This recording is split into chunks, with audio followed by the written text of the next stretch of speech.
میں نہایت ہی واجب الاحترام سامعین اکرام، السلام علیکم ورحمۃ اللہ وبرکاتہ۔ آج میں آپ حضرات کے سامنے جس موضوع پر اظہار خیال کرنا چاہتا ہوں وہ ہے انفاق فی سبیل اللہ کی فضیلت۔ میں اللہ رب العزت کی بارگاہ سے دعا گو ہوں کہ رب کائنات مجھے کلمہ حق بیان کرنے کی توفیق عطا فرمائے اور بعد میں ہم سب کو اس پر صحیح معنوں میں عمل کرنے کی بھی توفیق عطا فرمائے۔ سامعین اکرام، یہ بات اظہر من الشمس ہے کہ پیغمبر کائنات صلی اللہ علیہ وآلہ وسلم کی لائی ہوئی شریعت ایک ایسی کامل اور متوازن شریعت ہے کہ جس کی مثال لانے سے قاصر ہے، کوئی اس کی مثال پیش نہیں کر سکتا۔ اسلام کے اندر اگر ناجائز طریقے سے دولت کمانے پر پابندی لگائی گئی ہے تو جائز طریقے سے دولت کمانے کی ترغیب بھی دی گئی ہے۔ دین اسلام کے اندر اگر ذاتی اور شخصی ملکیت کا جواز رکھا گیا ہے تو ارتکاز دولت کو منع بھی کیا گیا ہے کہ دولت کو جمع کر کے چھپا کر رکھا ہے۔ اگر ایک حاجت مند کو در بدر بھیک مانگنے سے اور قناعت پسندی اختیار کرنے کا درس دیا گیا ہے تو ایک دولت مند کو اہل حاجت پر خرچ کرنے کا بھی درس دیا گیا ہے۔ یقیناً دنیا کا کوئی بھی کام کرنے کے لیے مال و دولت کی ضرورت ہوتی ہے۔ اسلام نے انفاق فی سبیل اللہ کا درس دے کر ایک ایسا خود کفیل نظام قائم فرما دیا ہے کہ جس سے شجر اسلام کی اپنی جڑیں سیراب ہو جاتی ہیں، اپنی جڑیں مضبوط ہو جاتی ہیں۔ معاشرے کے اندر اصلاحی اور رفائی کام ہونے کے ساتھ ساتھ ایثار اور ہمدردی، باہمی اخوت و محبت کے جذبات بھی پیدا ہو رہے ہیں اور طمع و لالچ جیسی بے شمار مہلک امراض کا خاتمہ بھی ہو رہا ہے، استئصال بھی ہوتا ہے۔ فقراء کی حاجت بھی پوری ہوتی ہے اور امراء کے درجات مزید بلند ہو جاتے ہیں۔ پیغمبر کائنات صلی اللہ علیہ وآلہ وسلم سے صحابہ کرام نے سوال کیا جو غرباء میں سے کہ اللہ کے رسول صلی اللہ علیہ وآلہ وسلم، یہ جو ہمارے ساتھی ہیں، جو امیر ہیں، وہ ہم سے زیادہ نمبر لے جاتے ہیں، درجے میں ہم سے زیادہ ہو جاتے ہیں، تو آپ صلی اللہ علیہ وآلہ وسلم نے انہیں ایک وظیفہ بتایا۔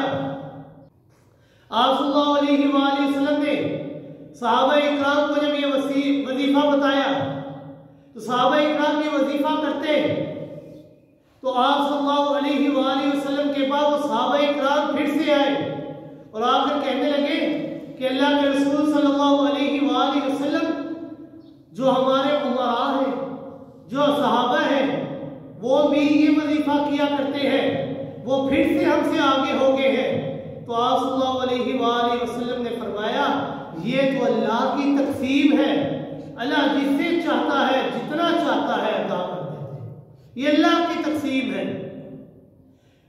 اللہ رب العزت نے انفاق فی سبیل اللہ کا درس دے کر فقراء کی حاجت کو پورا کرنے کا حکم بھی دیا ہے اور اس سے امراء کے درجات مزید بلند ہو جاتے ہیں۔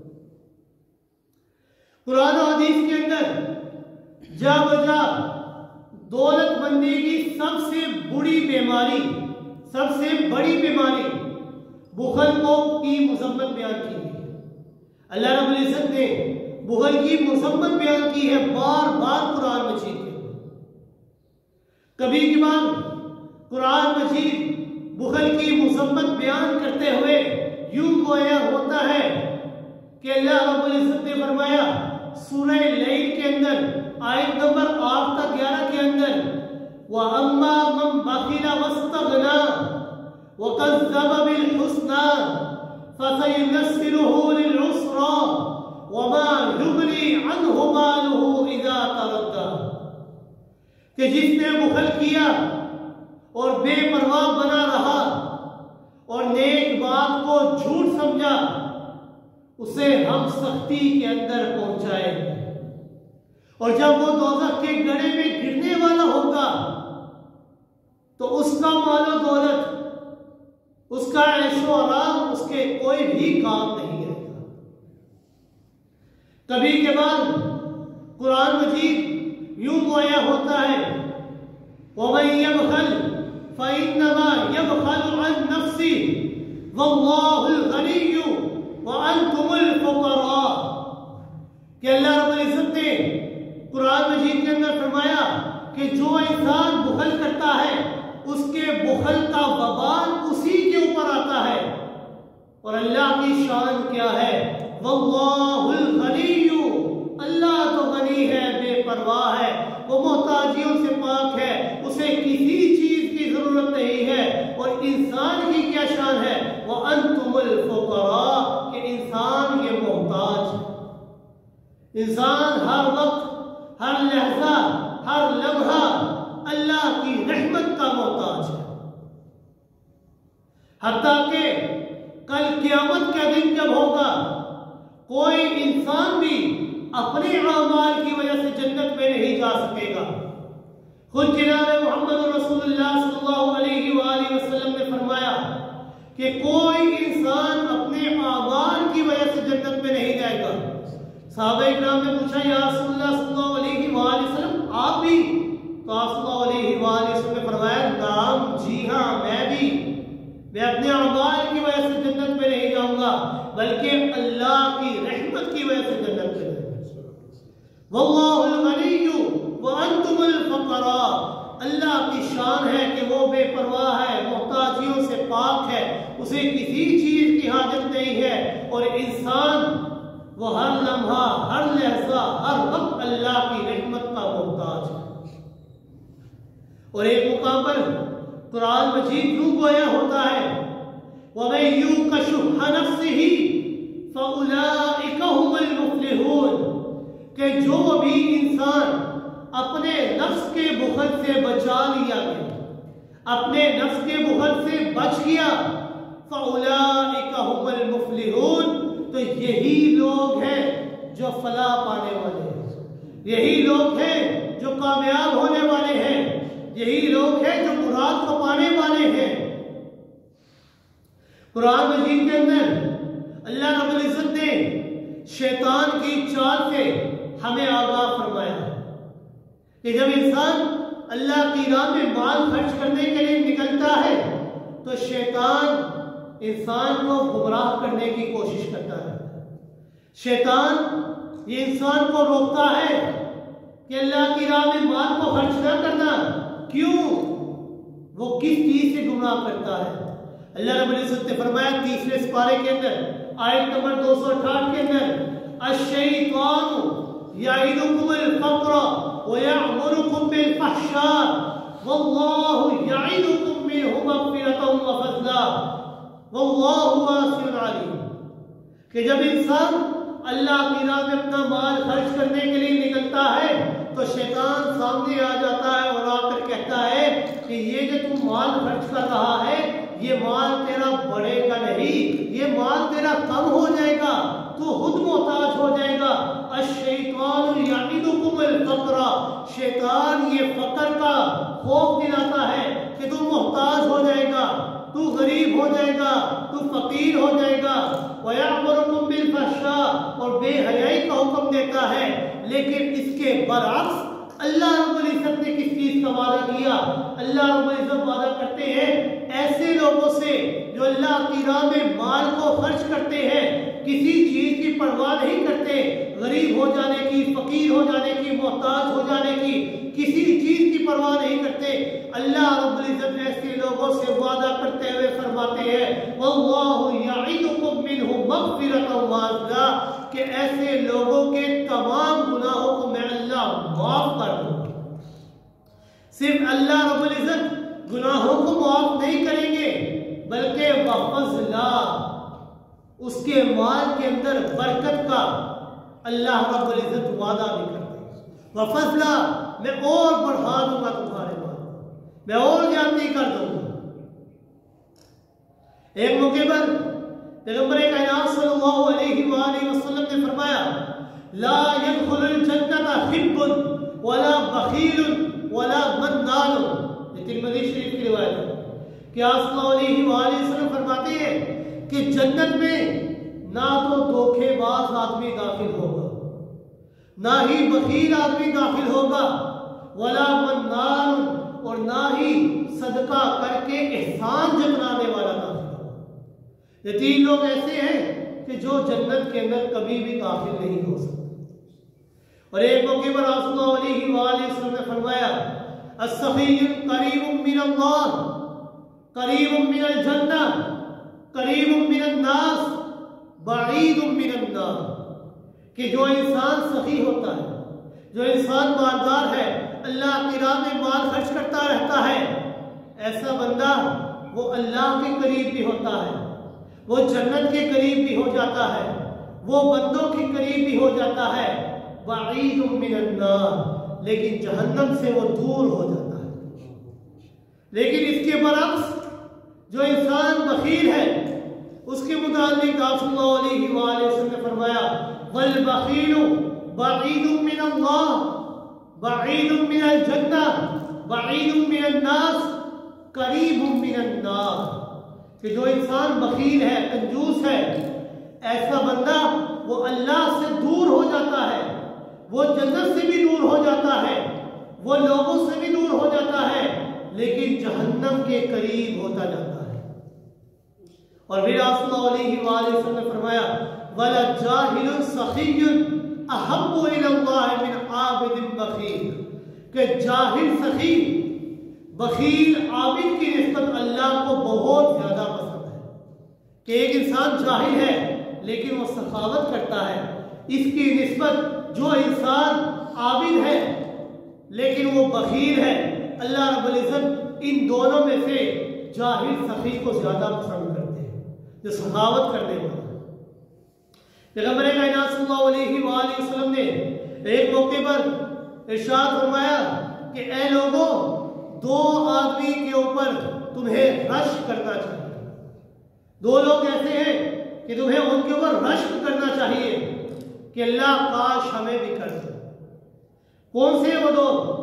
آپ صلی اللہ علیہ وآلہ وسلم نے فرمایا ان میں سے ایک رجل اتاہ اللہ مالا فسلطہ علی ہلاکتہ، کہ ایک وہ شخص ہے کہ جس کو اللہ رب العزت نے مال و دولت کی فراوانی عطا کی ہے، مال و دولت کی فراوانی نے اس کے دل کو بخیل نہیں کیا، اس کے دل کو اللہ کی راہ میں خرچ کرنے سے نہیں روکا، بلکہ وہ انسان اللہ کی راہ میں مال خرچ کرتا رہتا ہے، اتنا مال خرچ کرتا ہے کہ قریب ہے کہ اس کا مال ختم ہو جائے۔ ایسے بندے کے اوپر رشک کرنا چاہیے۔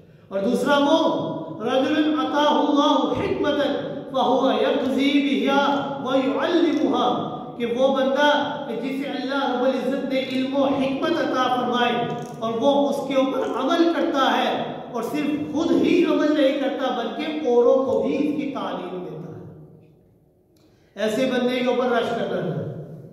اور ایک حدیث میں کہ آپ صلی اللہ علیہ وآلہ وسلم نے یہ بات واضح فرما دی ہے کہ اے لوگوں، جو مال تم اللہ کی راہ میں خرچ کرتے ہو وہ مال تمہارا کم نہیں ہوتا، وہ مال تمہارا ضائع نہیں ہوتا، بلکہ آپ صلی اللہ علیہ وآلہ وسلم نے فرمایا ما نقص مال عبد من صدقہ، کہ کسی بندے کا مال صدقہ و خیرات کی وجہ سے کم نہیں ہوتا، کہ وہ شخص کبھی مفلس اور نادار نہیں ہوگا، بلکہ اس کے مال کے اندر اللہ رب العزت مزید برکتیں عطا فرمائے، اللہ تعالیٰ اپنے خزانہ غیب سے اسے عطا فرمائے، اور اللہ کے راستے میں مال خرچ کرنے سے بظاہر تو یوں لگتا ہے کہ ہمارا مال کم ہو رہا ہے، لیکن اگر انسان بنظر غائب دیکھے تو وہ مال اللہ کے ہاں ہمارے لیے جمع ہوتا جاتا ہے۔ آپ صلی اللہ علیہ وآلہ وسلم کے گھر کے اندر ایک دفعہ ایک بکری کا گوشت آیا۔ آپ صلی اللہ علیہ وآلہ وسلم نے صدیقہ کائنات حضرت عائشہ رضی اللہ تعالی عنہا کو حکم دیا کہ یا صدیقہ کائنات آپ اس بکری کے گوشت کو اللہ کی راہ میں تقسیم کریں۔ تھوڑی دیر کے بعد جب آپ صلی اللہ علیہ وآلہ وسلم واپس تشریف لاتے ہیں تو صدیقہ کائنات حضرت عائشہ رضی اللہ تعالی عنہا فرماتی ہے کہ اللہ کے رسول صلی اللہ علیہ وآلہ وسلم میں نے باقی سارا گوشت تقسیم کر دیا ہے، لیکن صرف یہ بکری کا ایک شانہ ایک کنڈا باقی رہ گیا۔ تو آپ صلی اللہ علیہ وآلہ وسلم نے حقیقت سے پردہ اٹھاتے ہوئے فرمایا کہ صدیقہ کائنات حضرت عائشہ رضی اللہ تعالی عنہا، یہ جو بکری کا گوشت شانہ باقی رہ گیا ہے یہ اصل میں باقی نہیں رہا، اصل میں باقی ہمارے لیے وہ ہے جو ہم نے اللہ کی راہ میں تقسیم کر دیا۔ کیوں؟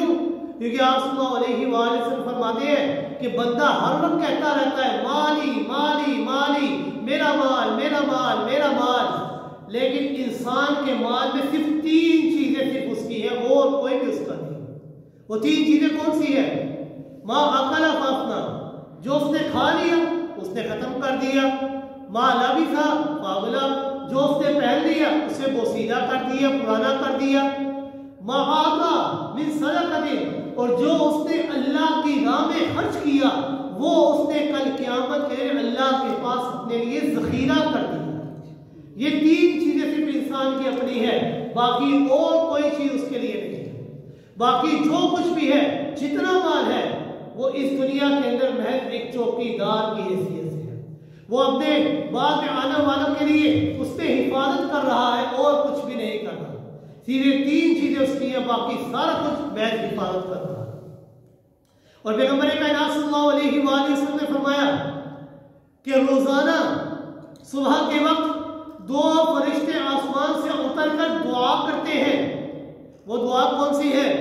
ایک فرشتہ دعا کرتا ہے اللہم آتی منفقا خلقا، کہ اللہ رب العزت ایسے لوگوں کے رزق کے اندر مزید اضافہ فرما دے جو تیری راہ میں اپنا مال خرچ کرتے ہیں۔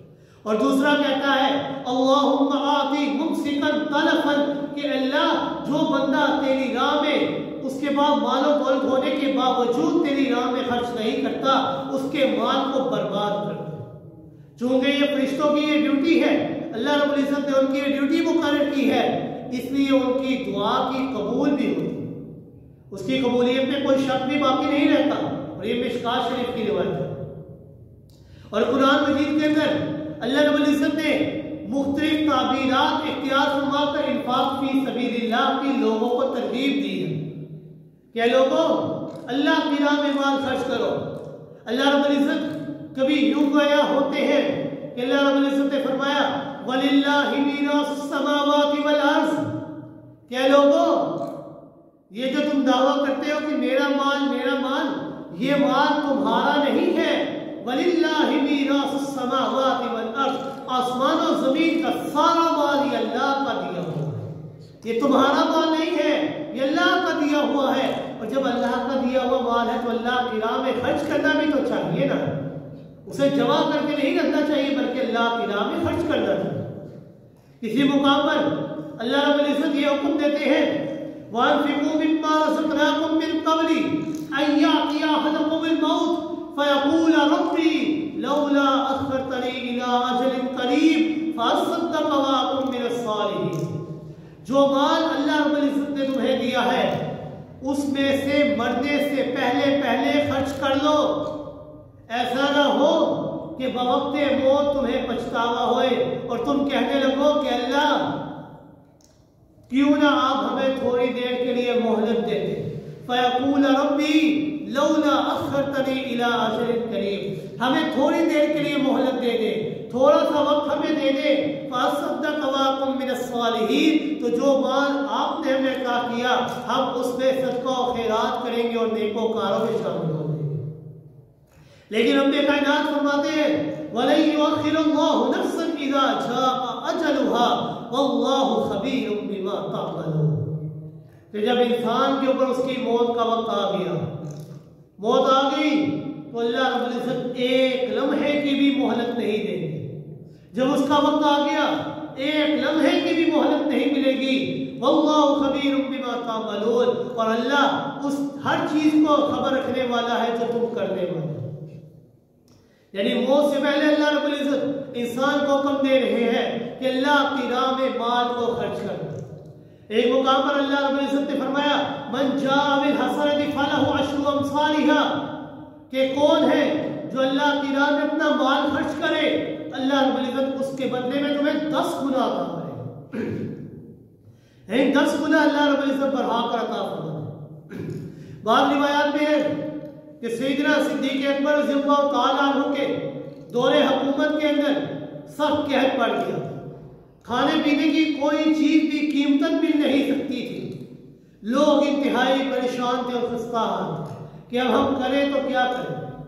انہی دنوں کے اندر سیدنا عثمان غنی رضی اللہ تعالیٰ عنہ کا مال تجارت ملک شام سے آنے کی خبر مشہور ہو. مدینہ منورہ کے چند بیوپاری وہ بڑے خوش ہوئے. وہ کہنے لگے کہ اب ہم سیدنا عثمان رضی اللہ تعالیٰ عنہ کے پاس جائیں گے اور ان سے پاس جا کر یہ ان کا یہ مال تجارت ان سے خرید لیں گے اور مہنگے داموں بازار میں بیچیں گے اور خوب نفع کمائیں گے.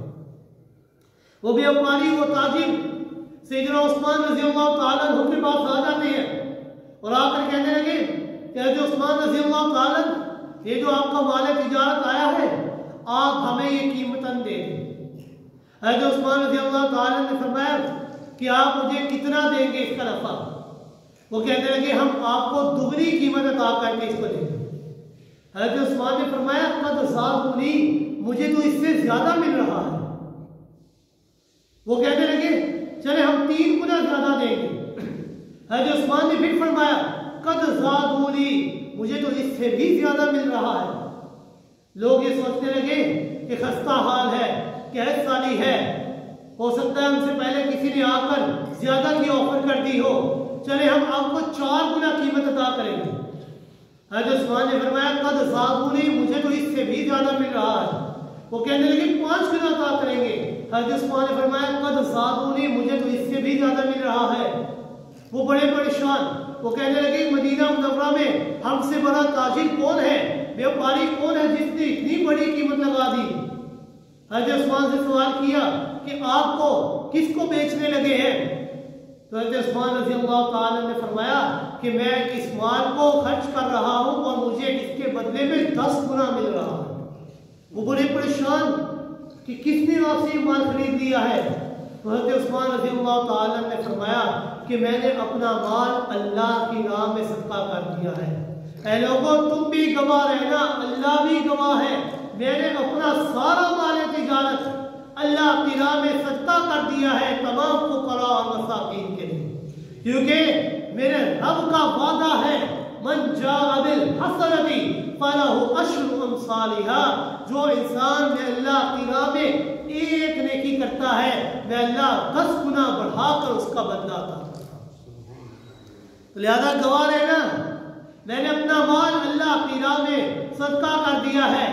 چنانچہ آپ نے وہ سارا مال اللہ کی راہ میں صدقہ کر دیا اور آنے والی تمام بوریاں بھی تقسیم کر دی.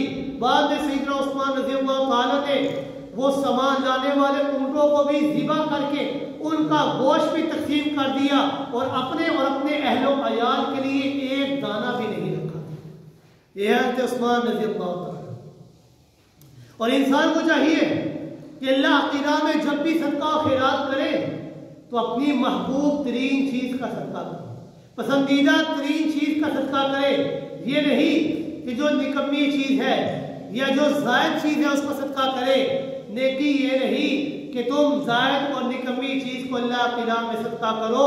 اصل نیکی یہ ہے کہ تم اپنی پسندیدہ چیز کو اللہ کی راہ میں صدقہ کرو.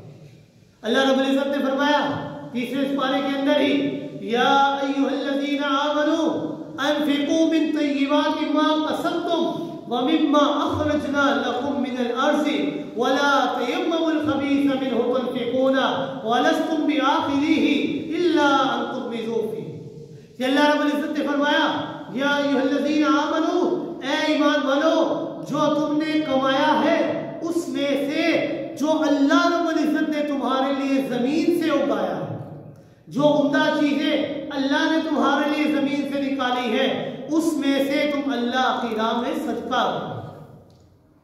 ایک دفعہ صدیقہ کائنات حضرت عائشہ رضی اللہ تعالی عنہا کے بعد باسی گوشت آئے، وہ تقسیم کرنا چاہتی، آپ صلی اللہ علیہ وآلہ وسلم نے فرمایا کہ عائشہ جو آپ خود نہیں کھاتی وہ اللہ کی راہ میں کیوں صدقہ کرتی؟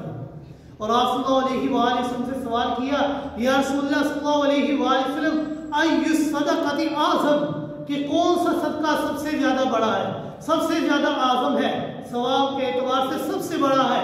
تو آپ صلی اللہ علیہ وآلہ وسلم نے فرمایا ان تصدق وانت صحیح شحیح تخشى الفقر وتعمل الغنى، کہ تو ایسی حالت کے اندر صدقہ کر کہ تو تندرست ہے، وانت شحیح، اور تجھے مال کی حرص بھی ہے، تیرے دل کے اندر مال کا طمع، مال کی لالچ بھی ہے، اور تیرے دل کے اندر یہ وہم بھی موجود ہے کہ اگر میں یہ مال کو خرچ کروں گا تو میں فقیر ہو جاؤں گا، فقیر ہو جانے کا ڈر بھی ہے، اور ناز کرنے سے مالدار ہونے کی تمنا بھی ہے۔ اگر تو ایسے حال میں اللہ کی راہ میں صدقہ کرے گا تو آپ صلی اللہ علیہ وآلہ وسلم نے فرمایا وَلَا تُمْهِلْ حَتَّى إِذَا بَلَغَتِ الْحُلْقُومَ، اور اس صدقے کو اس وقت تک مؤخر نہ کرنا جب تک کہ تیری روح حلق تک نہ ہو، کہ یہ میرا مال فلاں اللہ کی راہ میں دے دو، فلاں بندے کو دے دو، فلاں بندے کو دے دو۔ جو انسان ایسا کرتا ہے تو اللہ رب العزت فرماتے ہیں لَن تَنَالُوا الْبِرَّ حَتَّى تُنْفِقُوا مِمَّا تُحِبُّونَ، کہ جو انسان ایسا کرتا ہے اللہ رب العزت کہ وہ انسان قریب ہو جاتا ہے، وہ انسان جنت کے بھی قریب ہو جاتا ہے اور لوگوں کے بھی قریب ہو جاتا ہے۔ اور اصل نیکی بھی یہی ہے کہ انسان اپنی پسندیدہ ترین چیز کو اللہ کی راہ میں صدقہ کرے، نقدی چیز کا صدقہ کرنا یہ اصل صدقہ نہیں، اصل صدقہ یہی ہے کہ تم اپنی پسندیدہ ترین چیز کو اللہ کی راہ میں صدقہ کرو۔ پیغمبر کائنات صلی اللہ علیہ وآلہ وسلم نے جب اپنی پیاری بیٹی حضرت فاطمہ الزہرا رضی اللہ تعالی عنہا کا شادی کرنے کا ارادہ فرمایا تو آپ صلی اللہ علیہ وآلہ وسلم نے اپنی پیاری بیٹی کے لیے ایک نئی قمیص تیار فرمائی، کیونکہ پرانی قمیص وہ خستہ حال ہو چکی تھی، پرانی تھی۔ ابھی آپ صلی اللہ علیہ وآلہ وسلم نے شادی کی نہیں تھی کہ ایک دن دروازے پر دستک ہوتی ہے اور سائل آ جاتا ہے، اور وہ آ کر کہتا ہے اطلب من بیت النبوۃ قمیصا خالقا، کہ میں نبوت کے گھرانے میں آیا ہوں، نبوت کے گھرانے کے دروازے پر دستک دے رہا ہوں، اور میں کیا چاہتا ہوں قمیصا خالقا، کہ میری ایک بیٹی ہے اس کے پاس پہننے کے لیے کوئی قمیص نہیں ہے، میں نبوت کے دروازے پر آیا ہوں اور ایک پرانی قمیص چاہتا ہوں۔ وہ بھی کہہ رہا ہے کہ خالقہ، میں پرانی قمیص چاہتا ہوں۔ حضرت فاطمہ الزہرا رضی اللہ تعالیٰ عنہ اپنی پرانی قمیص اس کو دینے کے لیے ابھی اٹھائی ہی تھی، لیکن اچانک اللہ رب العزت کا فرمان ذہن میں آ گیا لَن تَنَالُوا الْبِرَّ حَتَّى تُنْفِقُوا مِمَّا تُحِبُّونَ، کہ تم میں سے کوئی شخص اس وقت تک کامل نیکی کو نہیں پہنچ سکتا جب تک کہ وہ اپنی پسندیدہ ترین چیز کو اللہ کی راہ میں صدقہ نہ کرے۔ حضرت فاطمہ رضی اللہ تعالیٰ عنہ نے اپنی پرانی قمیص کو پہنا اور فوراً اپنی نئی قمیص جو رسول اللہ صلی اللہ علیہ وآلہ وسلم نے ان کی شادی کے لیے تیار کی تھی وہ اٹھائی اور جا کر اس سائل کو لے گئی۔ اور جب آپ کی شادی کا وقت قریب آیا تو اللہ رب العزت نے حضرت جبریل علیہ السلام کو آپ کے لیے جنت سے ایک ریشم کی قمیص لے جانے کا حکم دیا، اور وہ ایسی قمیص لے کر آئے جس کی دنیا کے اندر کوئی مثال موجود نہ تھی۔ لہذا نیکی یہ ہے کہ تم اپنی پسندیدہ ترین چیز کو اللہ کی راہ میں صدقہ کرو۔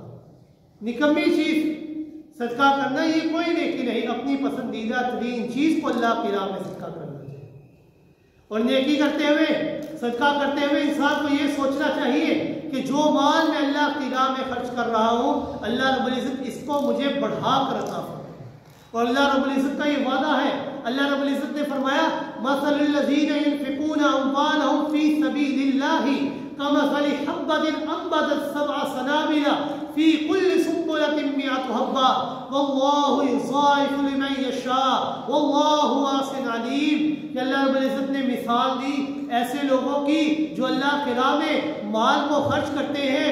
اللہ رب العزت مثال دیتے ہیں، فرماتے ہیں کہ اس کی مثال ایک دانے کی طرح ہے کہ جب کاشتکار اپنے ایک دانے کو زمین کے اندر بوتا ہے، جب وہ بڑھتا پھولتا ہے تو وہ ایک دانہ اپنے 7 خوشے نکالتا ہے اور ایک خوشے کے اندر 100 دانے ہوا کرتے ہیں.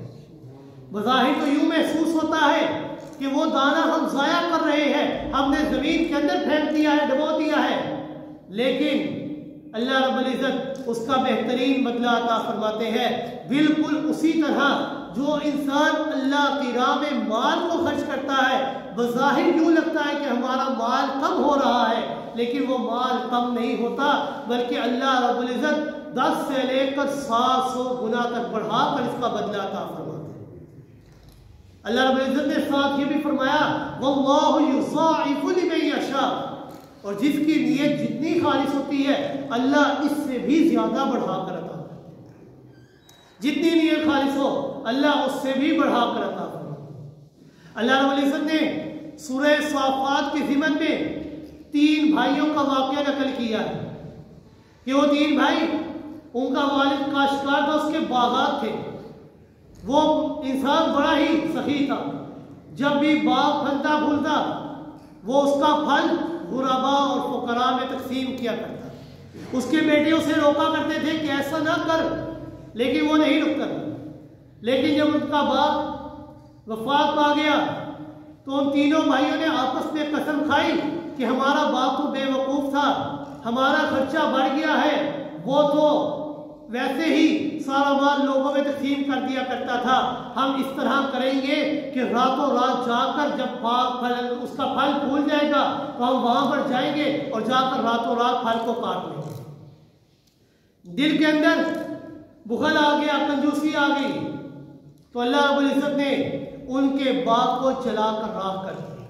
اللہ رب العزت نے فرمایا سورہ صافات کے اندر فطاف علیہا طائف من ربک وہم نائمون، کہ ابھی وہ محو خواب ہی تھے، سوچ ہی رہے تھے کہ ہم راتوں رات جائیں گے، جا کر سارا پھل لے آئیں گے، ساری کاشتکاری کو لے آئیں گے، سارے کھیت کو لے آئیں گے، فقراء کو خبر بھی نہیں ہوگی کانوں کان. ابھی وہ سوچ ہی رہے تھے، لیکن ایک آگ وہاں پر چلتی ہے جو سارے باغ کو جلا کر راکھ کر دیتی ہے. جب وہ تینوں بھائی وہاں پر پہنچتے ہیں، جا کر دیکھتے ہیں کہ ہمارا تو باغ یہاں پر ہے ہی نہیں، تو فوراً ایک دوسرے کو ملامت کرنے لگے. فَأَقْبَلَ بَعْضُهُمْ عَلَى بَعْضٍ يَتَلَاوَمُونَ، ایک دوسرے کو ملامت کرنے لگے اور یہ کہنے لگے بل نحن محرومون، بلکہ ہم تو محروم ہو گئے ہیں. ہمارا باپ سچا تھا. جو اللہ رب العزت جو انسان سخی ہوتا ہے اس کے مال کے اندر اتری ہی برکت عطا فرماتے رہتے ہیں، اور جو انسان بخیل ہوتا ہے اللہ اس کے مال کو برباد کر دیتے ہیں. اور جو انسان اپنے مال کو جمع کر کے رکھتا رہتا ہے، اللہ رب العزت نے فرمایا یوم یحمى علیہا فی نار جہنم فتقوی بہا جباہہم وجنوبہم وظہورہم ھذا ما کنزتم لانفسکم فذوقوا ما کنتم تکرزون. جو انسان اپنے مال کو اس دنیا میں جمع کر کے رکھتا ہے، سنبھال کر رکھتا ہے، کل قیامت کے دن اللہ رب العزت اس کے مال کو جمع کر کے جہنم کی آگ کے اندر جلائیں گے، اور اس کے مال کو لے کر اس کی پیشانی پر لگائیں گے، اس کی پیٹھ پر لگائیں گے، اور اسے کہا جائے گا ھذا ما کنزتم، یہی تمہارا مال ہے جس کو تم سنبھال کر رکھتے تھے دنیا کے اندر، جس کا تم اللہ کی راہ میں خرچ نہیں کرتے تھے. فذوقوا ما کنتم تکنزون، اب اس جمع کیے ہوئے مال کا عذاب اب تم چکھو. اللہ رب العزت کو مالدار سخی اور غریب سخی کی سخاوت بہت ہی زیادہ پسند ہے. ثعلبہ بن حاتم انصاری، یہ ایک انصاری صحابی تھے، آپ صلی اللہ علیہ وآلہ وسلم کے پاس رہا کرتے تھے اور غریب تھے. آپ صلی اللہ علیہ وآلہ وسلم اور صحابہ اکرام کے درمیان یہ اپنی عبادت کی وجہ سے بہت مشہور ہے. ہم وقت مسجد نبی میں رہا کرتے تھے اور عبادت کیا کرتے تھے اللہ سے. لیکن اللہ کا کرنا ایسا ہوا کہ ان کے دل کے اندر مال کی محبت پیدا ہو۔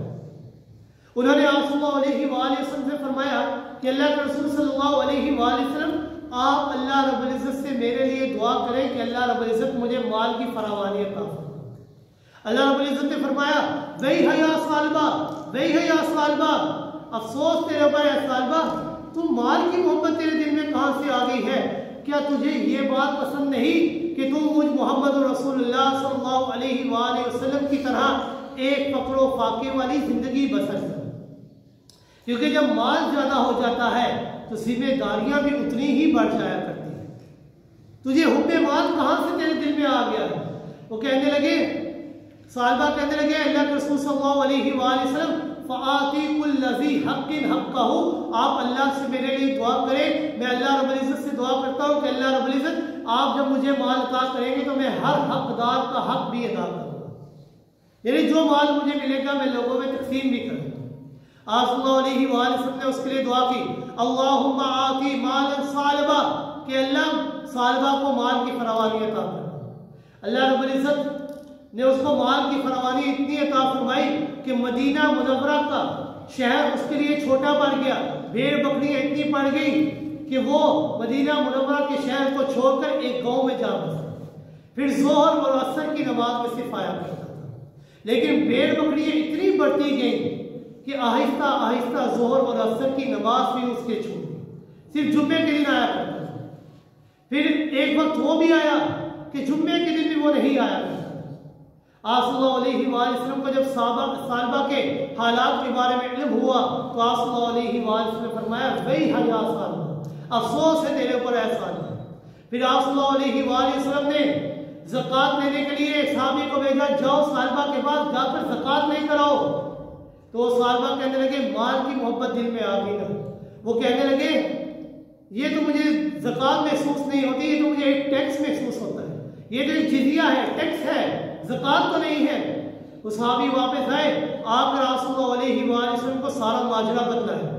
آپ صلی اللہ علیہ وآلہ وسلم نے جب یہ بات سنی تو آپ صلی اللہ علیہ وآلہ وسلم کے اوپر رب کائنات نے قرآن مجید کی آیت کو نازل کی اور فرمایا وَمِنْهُمْ مَنْ عَاهَدَ اللَّهَ لَئِنْ آتَانَا مِنْ فَضْلِهِ لَنَصَّدَّقَنَّ وَلَنَكُونَنَّ مِنَ الصَّالِحِينَ فَلَمَّا آتَاهُم مِنْ فَضْلِهِ بَخِلُوا بِهِ وَتَوَلَّوْا وَهُمْ مُعْرِضُونَ، کہ بعض لوگ ایسے بھی منافق ہیں جو یہ کہا کرتے تھے کہ اگر اللہ رب العزت ہمیں مال عطا کریں گے تو ہم اللہ کی راہ میں مال کو خرچ کریں گے اور نیکوکاروں میں شامل ہوں گے۔ فلما آتاہم من فضلی، لیکن جب رب کائنات اپنے فضل و رحمت سے مال و دولت عطا فرماتے ہیں بخیلوا، تو وہ بخیل ہو جاتے ہیں، وتولوا وهم معرضون، اور اپنی بات سے اعراض کرنے لگ جاتے ہیں۔ اللہ رب العزت نے یہ آیت نازل کی، رشتہ داروں نے اس کو جا کر کہا کہ اب تو تیرے مذمت میں اللہ رب العزت نے قرآن مجید کی آیت بھی نازل کر۔ وہ آئے آپ صلی اللہ علیہ وآلہ وسلم کے پاس اور آ کر کہنے لگے اللہ کے رسول میں آپ سے معافی چاہتا ہوں، اللہ رب العزت سے ہی معافی چاہتا ہوں، اب میں یہ زکوٰۃ لے کر آیا۔ لیکن آپ صلی اللہ علیہ وآلہ وسلم نے زکوٰۃ کو وصول نہیں کی، لیکن آپ صلی اللہ علیہ وآلہ وسلم اسی دور کے اندر اس دنیا فانی سے پردہ رو ہو، وہ پھر سے آیا سیدنا صدیق اکبر رضی اللہ تعالیٰ عنہ کے دور حکومت، ان کے پاس بھی زکوٰۃ لے کر آیا، لیکن سیدنا صدیق اکبر نے بھی زکوٰۃ کو وصول نہیں کیا کہ جب اللہ کے رسول نے تیرے سے زکوٰۃ نہیں لی تو میں کیوں لوں۔ سیدنا عمر فاروق کے دور میں بھی آیا، لیکن سیدنا عمر فاروق رضی اللہ تعالیٰ عنہ نے بھی اس سے زکوٰۃ نہیں لی۔ سیدنا عثمان غنی رضی اللہ تعالیٰ عنہ کے دور میں بھی آیا، لیکن سیدنا عثمان غنی نے بھی اس سے زکوٰۃ نہیں لی کہ جب اللہ کے رسول نے تیرے لیے سے زکوٰۃ نہیں لی تو ہم بھی تیرے سے زکوٰۃ نہیں لیں، اور اسی بدبختی کے اندر وہ بھی اس دنیا سے چلا گیا۔ لہذا اللہ کی راہ میں انسان کو مال خرچ کرنا چاہیے، کیونکہ آپ صلی اللہ علیہ وسلم فرماتے ہیں اذا مات الانسان انقطع عنہ عملہ، کہ جب انسان اس دنیا سے چلا جاتا ہے تو ہر قسم کا عمل اس سے ختم ہو جاتا ہے، الا من ثلاث، مگر تین چیزیں ہیں جن کا عمل اس کے مرنے کے بعد بھی اس کے اوپر جاری رہتا ہے۔